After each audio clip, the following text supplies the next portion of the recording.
And we are back. In this video I share my F1 23 Zandvoort setup, and this setup is optimized for a race in the Netherlands. Although you can also use this setup for time trial and drive a fast lap time with it, the setup is optimized for a race of 25% or longer. Then you're really going to notice the difference between a good race setup and a time trial setup. Before we start with my hot lap and setup, I want to mention that I share new F1 23 setups daily, so subscribe to my channel if you always want to stay up to date. And let's start with my F1 23 Zandvoort setup. Zandvoort is a special circuit on the calendar. It is a really old school circuit and a proper racetrack. If you make a mistake and get off the track, there's a good chance you will crash, unlike many other circuits where you have a lot of space next to the track. Here in the Netherlands you are punished without mercy. Also, the track is quite narrow and the turns follow each other in quick succession, so you can never really catch a break. And that's why this is a good race setup for Zandvoort, with a lot of downforce and a setup that doesn't demand too much from the tires. Because the tires are extremely important here at Zandvoort. Because if they get too hot, you're going to lose a lot of time. And that's why I made a very fast setup that's optimal for the tires, but also balance the car really well. Before we look at my setup for the Netherlands, I want to inform my Dutch viewers about my website High Level Sim Racing. Here you can find all my setups and tips for F1 23 in Dutch, but also my reviews on, for example, the best racing wheels of 2023. So check out highlevelsimracing.nl after this video.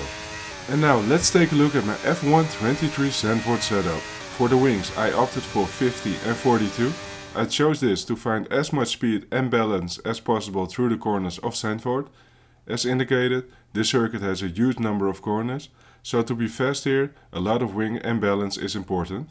If you want a bit more stability in the car, you can increase 42 to 43, but then you miss out on a bit more top speed on the straight.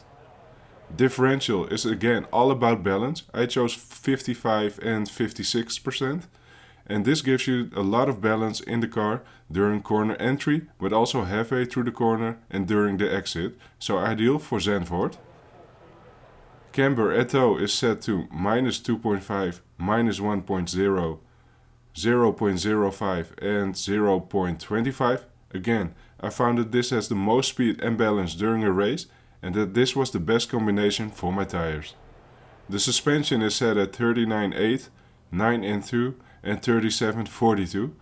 And as I tell you with every setup, the suspension is one of the most important parts for a good race setup.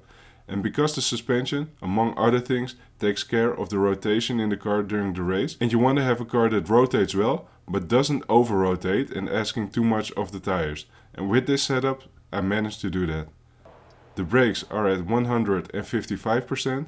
If you notice that your rear tires are locking up during braking, you can increase 55% to 56 or even higher. Finally, the tires, and here it is important not to overheat your tires, therefore always try to keep them below 104 degrees.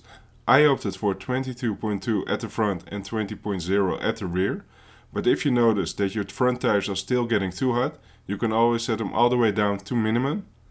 And this was my F1 23 Zandvoort setup. I'd love to read in the comments what you think of this setup.